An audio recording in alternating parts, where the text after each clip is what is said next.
Longing for more than 2 decades made them admire each other, not only the feeling of affection between mother and son, but there was another vibration that arose every time they were close.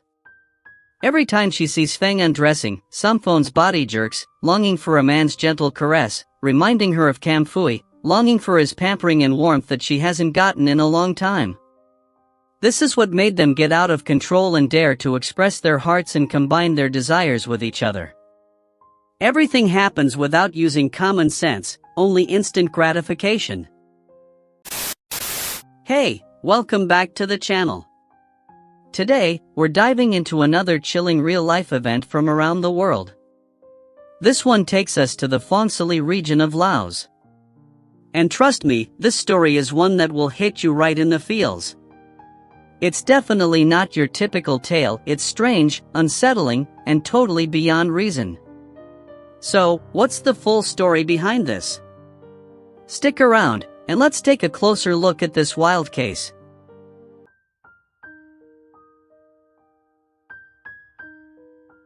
Before we jump into the story, don't forget to like, comment, and subscribe. And hey, share this one with your friends, let's spread the word.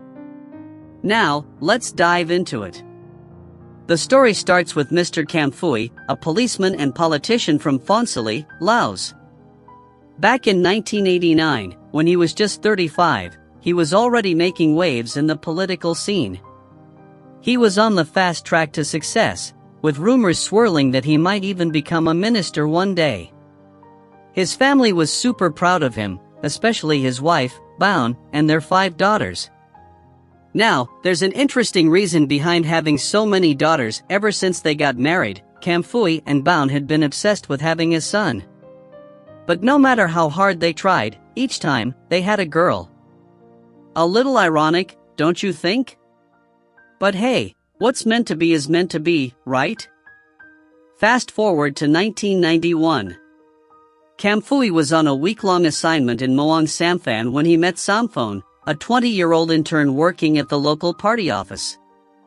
Samphong was a clerk, and she found herself being teased by Cam Fui, who clearly had a way with words.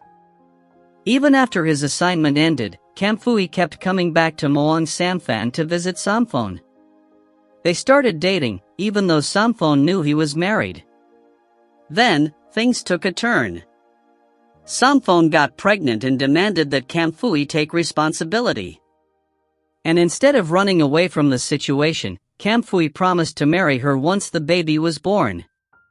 Sure enough, in 1992, Samphong gave birth to a healthy baby boy named Feng, who, in Cam Fui and Baun's eyes, was the son they had always wanted. Baun, despite the circumstances, agreed to let Cam Fui marry Samphong and take her as his second wife. But here's where things get dark. 2 years later, Cam Fui and Baun orchestrated a plan to have Samphong divorced and take custody of Feng. They set her up in a hotel with another man, a man they had hired, and used money to manipulate the situation. The plan worked perfectly. Samphong was divorced, and Cam Fui got full custody of Feng, finally fulfilling his dream of having a son. After that, Samphong disappeared, and Feng grew up to be the apple of his parents' eye.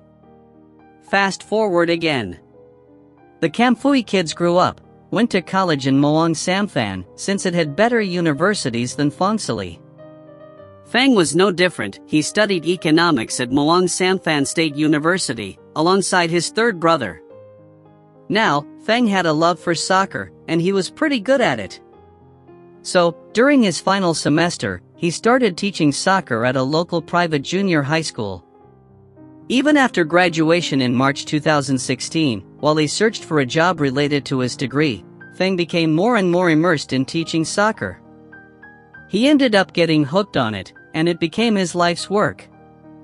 Funny enough, Feng's mom, Baun, used to talk about a woman named Samphong, a woman who was apparently his father's mistress. It wasn't until one day, by pure accident, that Feng stumbled upon an old document in his parents' closet. It was about the custody transfer of a child, and something about it seemed familiar. Feng began to suspect that Samphong might actually be his biological mother, but he never really dug into it. After all, Baun had always been there for him, loving, caring, and nurturing him like no other.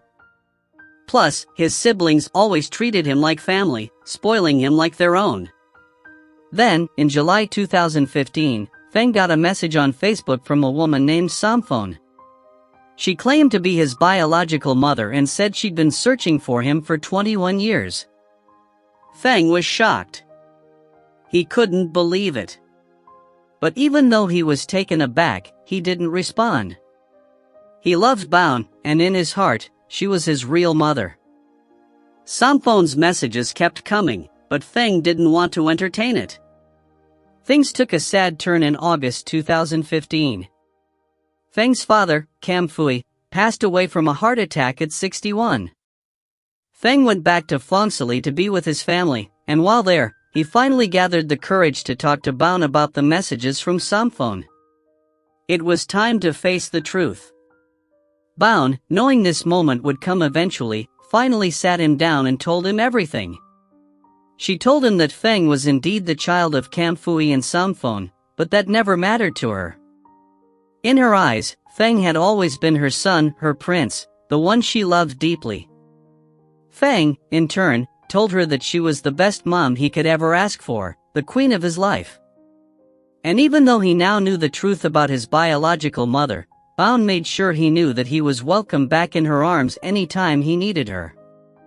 She didn't stop him from connecting with Samphone, but she made it clear that no matter what, her love for him would never change. Feng would always have a place with her, and that love would never fade.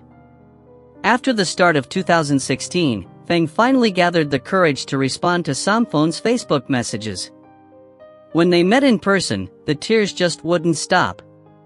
Despite being 45, Samphone still looked young and beautiful, while Feng, at 24, was looking pretty sharp himself. You can only imagine the emotions that came rushing back after 22 years apart. It was like an explosion of nostalgia. Samphone told Feng that she had managed to track him down through Baun and Cam Fui's Facebook accounts. It turned out, the bond between them was something that never really went away, and she'd been longing to reconnect. They spent hours talking, with Feng sharing stories about his childhood and school days, things Samphone had never known about. It was all so exciting for her, finally hearing about the life her son had lived. Samphone had fallen on hard times. She was working as an ice cream vendor at a local market, doing whatever she could to make ends meet. She lived with her boyfriend, Ton Lun, who, unfortunately, wasn't exactly a prize. At 47, he spent most of his time gambling and drinking, and the relationship was nothing but drama. Samphone told Feng that she was often kicked out after their arguments, which were pretty much constant. As days passed, after Feng finished teaching soccer, he started visiting Samphone regularly. Sometimes he'd stop by the ice cream shop, or he'd visit her at the small place she rented. One day, Feng met Ton Lun face to face, and the guy had the nerve to ask him for money. Feng lost his temper, hitting Ton Lun in the process. He begged Samphone to leave him and break things off with the man. But Samphone, it seemed, had her reasons for staying. She finally admitted that she owed Ton Lun a lot of money from the past and couldn't repay him, so she felt stuck, unwillingly tied to him as his lover. In April 2016, Feng finally brought Samphone to Phongsali to meet Baun. It was an emotional reunion. The two women hugged and cried, making amends for the years of tension and misunderstandings between them. They apologized for everything that had happened 22 years ago, and it was here that Feng learned about the debt Samphone had owed Ton Lun. She asked Baun for help paying them off, and without hesitation, Baun agreed to help. After that, Samphone moved out of her old place in Muang Samphan and started fresh. She broke up with Ton Lun for good. As it turned out, living with him had been nothing short of abusive, with Samphone often suffering through harsh treatment. Now, with everything out in the open, Samphone felt nothing but gratitude, not only for the new life she was building but also for the support she was receiving from Feng and Baun. For a few weeks, life was peaceful for Feng and his mother. They were adjusting to their new life together, filled with happiness and the joy of reuniting after so many years. But things took a turn when Ton Lun started showing up at the ice cream shop again. He had somehow found out about Samphon's new place and started dropping by. This made Samphon uncomfortable, so she told Feng about it, and he decided to take action. Feng reported Ton Lun to the police, asking them to intervene and keep him away from his mother. Unfortunately, nothing came of the report. Perhaps there wasn't enough money involved for the authorities to act. In the end, Feng made the decision to stay at his mother's house permanently, so Ton Lun couldn't cause any more trouble. He had previously lived close to the school, but now he moved into Samphon's rented home, hoping to keep things calm and protect her from any more disturbances. Perhaps this also became the momentum for the two of them to get closer. The longing for more than 2 decades made them even admire each other, not just feelings of affection between mother and son, but there are other vibrations that appear every time they are close to each other. Every time she sees Feng undressing, Samphon's body jolts, missing the gentle caress of a man, reminding her of Camfui, missing his pampering and warmth that she never got for a long time. This is what made them get out of control and dare to express their hearts and blend their passions with each other. Everything happened without the use of common sense. All that mattered was instant gratification. By the end of 2016, Samphon's situation became the topic of gossip among the neighbors and the folks at the market. She had a noticeably big belly, but everyone knew she wasn't married. Some people assumed she was still involved with Ton Lun, though others were starting to talk, speculating that the baby was actually Feng's. In January 2017, Samphon gave birth at the local hospital, and the experience left her heartbroken. The baby had a very small head, a sign of a possible disability. The doctor explained some potential causes, but there was little they could do about it, leaving Samphon with no real answers, only the painful reality to accept. When she brought the baby home, Feng felt a sense of unease. He was worried about the neighbors finding out the truth, especially after seeing the condition of the baby girl.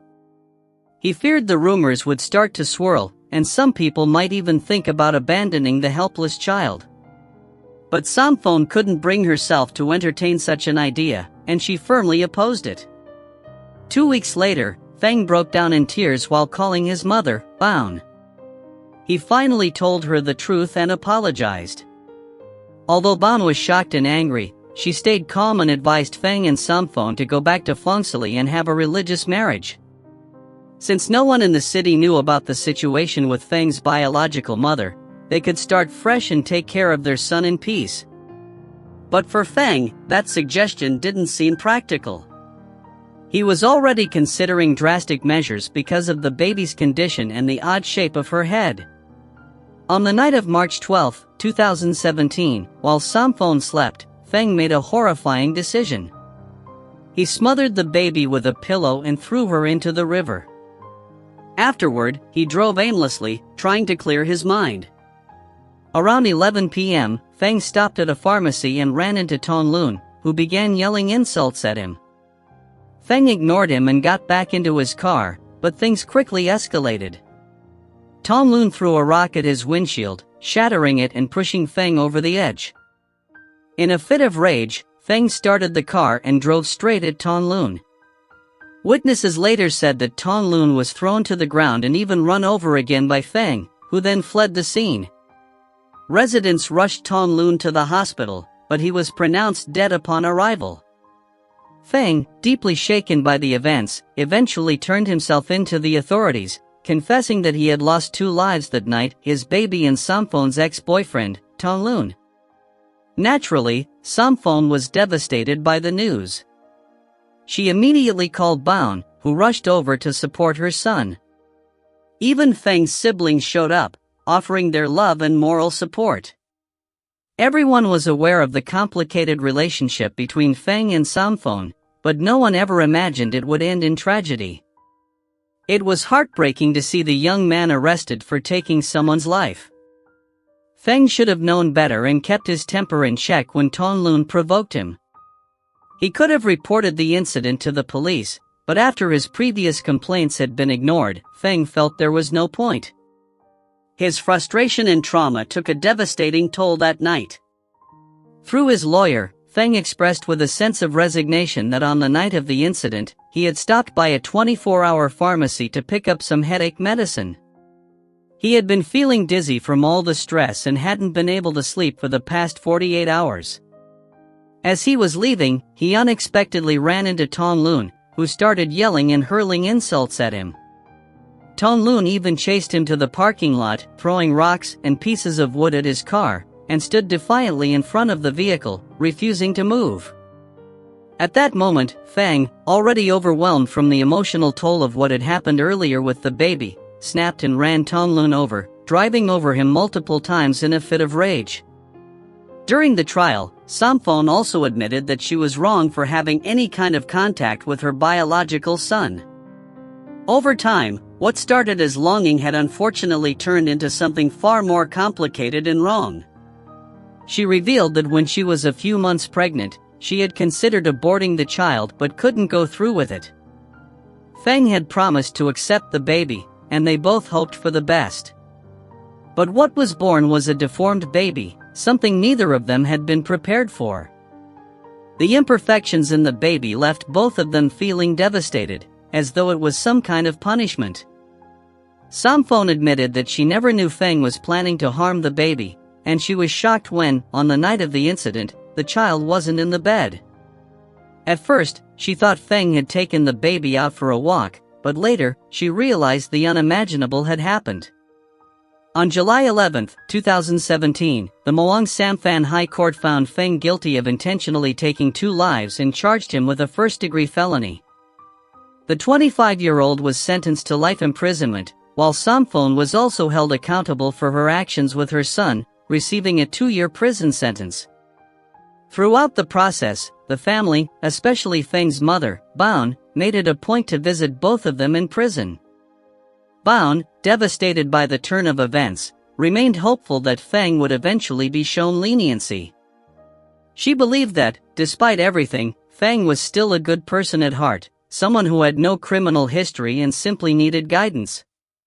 With this in mind, she and the lawyer appealed, but unfortunately, the appeal was rejected. What lessons can we learn from this story?